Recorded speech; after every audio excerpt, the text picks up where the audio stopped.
And now picking up another update with regards to the probe in the Malegaon bomb blast case, the 33rd witness has turned hostile is what we're learning, and this before the court today itself. A witness who appeared before the court has said he was tortured and kept under illegal custody for 7 days by the ATS. After his deposition, a special NI court judge declared him hostile. Let me go across to Arunil. Arunil, very similar to what we were picking up with regards to the 31st witness having turned hostile just 2 days ago, who also alleged torture on part of the ATS, saying that had never given any such statement voluntarily to the agency.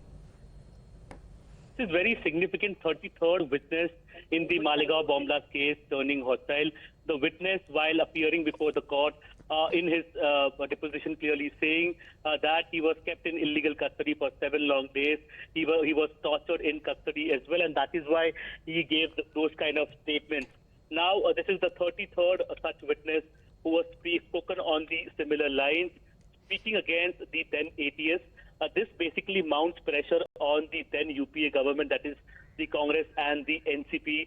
The BJP has been making this allegation that it was a conspiracy from the Congress and the NCP government then when the Malegaon bomb blast happened to mount pressure, to put pressure on the ATS and to coin the term Hindu terrorism and to falsely implicate people so that Hindu organizations could be targeted. Absolutely. And if we talk about the witness I was just speaking of earlier as well, had in fact turned hostile, especially with regards to the statement against Sadhvi Pragya Thakur. In that sense, there's a lot of explanation to do on part of the then UPA government.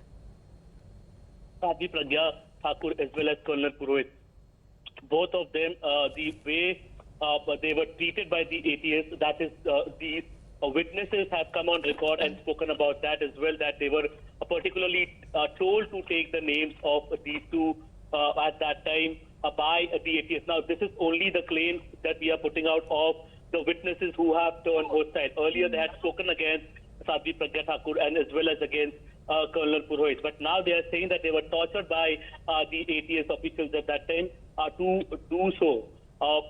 BJP again, BJP's allegation again, we would like to reiterate is that the BJP is saying that this was a clear-cut conspiracy from the UPA Sarkar, that is the Congress and the NCP Sarkar, to target Hindu organizations like the RSS particularly, and to also to coin a term like Hindu terrorism at that time, because if we remember, just after the Malegaon bomb blast, this term of Hindu terrorism it basically came to the fore at that time, and it was first mentioned by the then ATS chief who was investigating the case. This is also significant, Arunil, because I believe there are only about 20 odd witnesses that remain now as far as this entire trial is concerned. So it's in that sense certainly nearing completion, but perhaps the witnesses that are left and have not turned hostile are the police officers who conducted investigations in the case. Well, it basically clearly mounts pressure on the ATS that was investigating at that time. But more than that, it puts pressure on the Congress and the NCP, and also the Uddhav Thackeray Shiv Sena join hands with the Congress and the NCP. Because